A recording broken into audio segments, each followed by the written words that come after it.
Enseignement de spécialité, éducation physique, pratique et culture sportive. Cet enseignement sera proposé dans les lycées de la voie générale dès la rentrée de septembre 2021. À qui s'adresse cet enseignement de spécialité?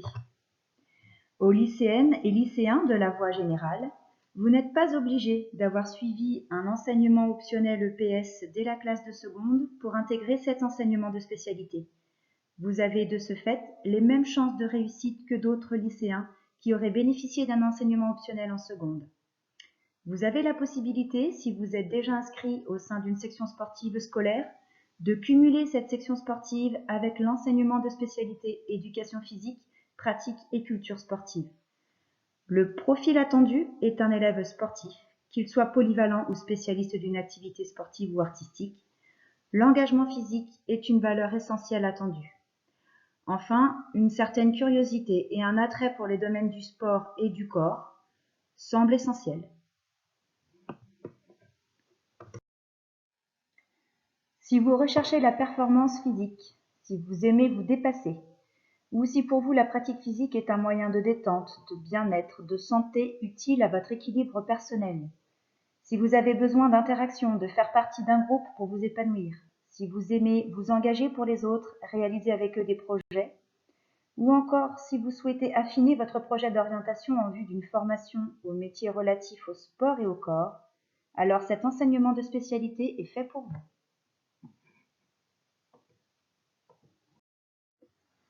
À travers cet enseignement, vous développerez des compétences dans différents domaines.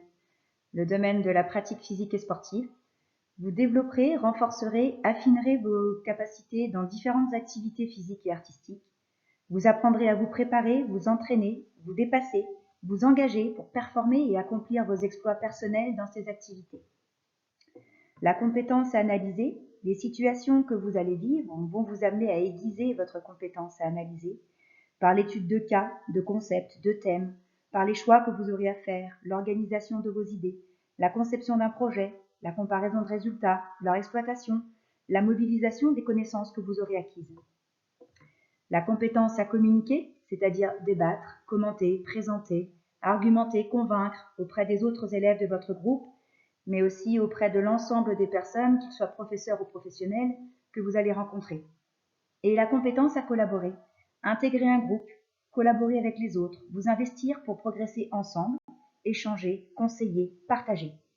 Toutes ces compétences sont des compétences transversales qui vous seront utiles dans votre vie de lycéen et lycéenne, et aussi qui seront valorisées plus tard dans votre vie professionnelle. L'enseignement de spécialité éducation physique, pratique et culture sportive a deux enjeux.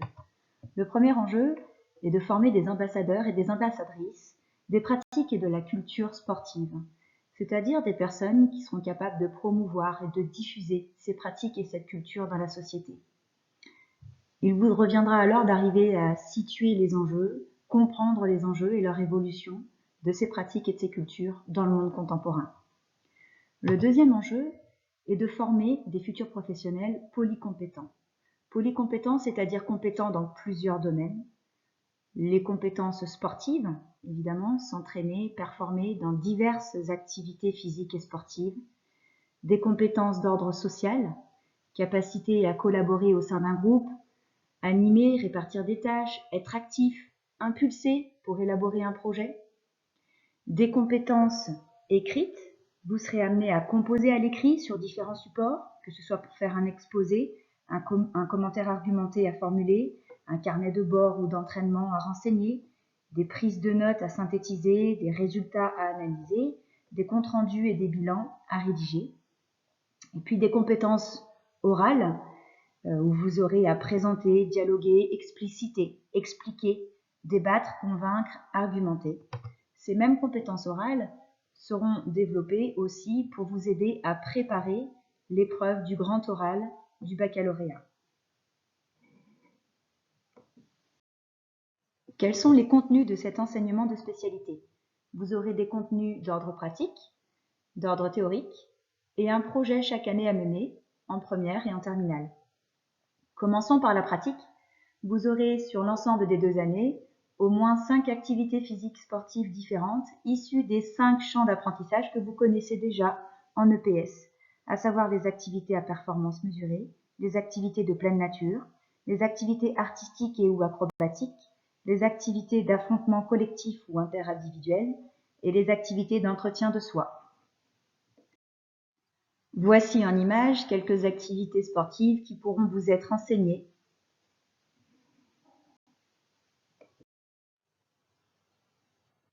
Les contenus théoriques pourront prendre la forme de cours en salle, de travaux dirigés, de rencontres de professionnels, visites de structures, mais aussi de recherches personnelles, d'exposés, de fiches de lecture et d'un carnet de notes à renseigner régulièrement. Voici un exemple de cours en salle. Un exemple de visite de structure, ici l'UFR Staps de Dijon et une structure sportive professionnelle de rugby. Chaque année, ces contenus se concrétisent par la réalisation d'un projet. En première, l'organisation d'événements. En terminale, une expérience d'encadrement. Je développerai ces points tout de suite après. Il est important d'envisager théorie, pratique et projet comme un ensemble cohérent et co-construit, de telle façon que chacun de ces apports sert aux deux autres. Ils sont donc intimement liés et ces différents contenus ne sont pas forcément séparés dans le temps. Il est possible, au détour d'une pratique, d'avoir à expliquer certaines connaissances théoriques et inversement. De la même manière, les contenus théoriques et pratiques devront être mobilisés conjointement pour mener à bien le projet.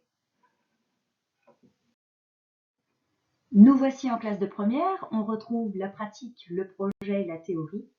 En pratique, il s'agira de découvrir ou approfondir au moins 3 activités physiques, sportives et artistiques. Voici un exemple de pratique sportive. Il reviendra à chaque établissement de déterminer les activités physiques et sportives qui seront enseignées dans le cadre de l'enseignement de spécialité. Concernant le projet à mener en première, il porte sur la conception et l'organisation d'un événement à caractère sportif et ou artistique. Ce projet peut se faire en groupe, à plusieurs mains. Les exemples d'événements supports à ce projet sont divers et variés. Cela peut être l'organisation d'une rencontre UNSS, de journées promotionnelles ou caritatives, la mise en scène de spectacles artistiques, l'organisation d'une fête du sport. On pourra penser à différentes occasions qui célèbrent le sport dans toutes ses dimensions, comme par exemple la semaine olympique.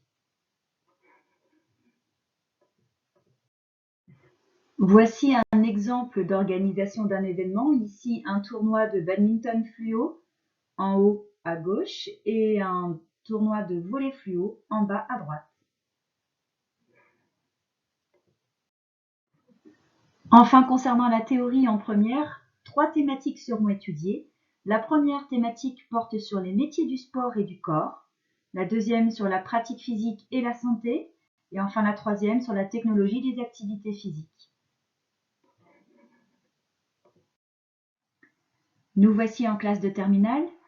On retrouve les apports pratiques, le projet à mener et les apports théoriques. En pratique, vous aurez à pratiquer au moins 3 activités physiques et sportives. D'autres exemples de pratiques sportives. Chaque établissement étant libre de la programmation des activités physiques et sportives support. Le projet en terminale relève du domaine de l'intervention pédagogique. Vous vivrez l'expérience d'encadrement d'un groupe d'élèves. Ce sera un travail individuel ou avec un binôme. Il s'agit de concevoir, proposer et animer un temps pédagogique auprès d'un groupe d'élèves qui n'appartient pas au groupe d'enseignement de spécialité lui-même. Cela peut être des élèves d'autres classes, d'autres niveaux, dans le cadre de cours d'EPS ou de l'association sportive par exemple. Ce temps d'encadrement peut être plus ou moins long, d'un exercice à un moment de séance, voire une ou plusieurs séances entières. Ici, des lycéens et des lycéennes se sont adonnés à l'animation de séances de tennis de table, d'escalade et de cécifoot auprès d'élèves de CM1 et de CM2. En classe de terminale, les contenus théoriques s'articulent autour de 2 thématiques. La première concerne les enjeux de la pratique physique dans le monde contemporain et la deuxième concerne la technologie des activités physiques. Cette dernière dernière est une continuité, un approfondissement et un élargissement de cette même thématique abordée en première. Faisons le point sur les contenus de la formation dans l'enseignement de spécialité éducation physique, pratique, culture sportive sur les années de première et terminale. En première, cet enseignement occupe 4 heures par semaine, 6 heures en terminale. Les contenus théoriques portent sur 3 thématiques en première, 2 thématiques en terminale. La pratique d'au moins 3 activités physiques et sportives est enseignée chaque année. À savoir que sur l'ensemble des 2 années, 5 activités physiques différentes sont pratiquées. Le projet en première consiste en l'organisation d'un événement en lien avec la pratique sportive et ou artistique. En terminale, ce projet consiste en une intervention pédagogique auprès d'un groupe d'élèves. À savoir que cet enseignement de spécialité, au même titre que tous les autres enseignements de spécialité, est coefficienté 16 au baccalauréat. Cet enseignement de spécialité prépare à une poursuite d'études visant différents secteurs professionnels. L'entraînement et le coaching, l'animation, l'enseignement, le tourisme et les loisirs sportifs, l'événementiel, la gestion et le management de structures sportives, la conception, la vente et la distribution de matériel sportif, la sécurité et la protection des personnes, la santé et le bien-être. Ainsi, si vous êtes intéressé par un ou plusieurs de ces domaines, l'enseignement de spécialité éducation physique, pratique et culture sportive peut vous aider à vous préparer et à vous former. Vous retrouverez ici le témoignage de 4 professionnels issus des secteurs du management, du secours et de la protection des personnes, des stats et du commerce. Chacun souligne les compétences qui seront développées dans l'enseignement éducation physique, pratique et culture sportive, particulièrement appréciées dans leur secteur de formation.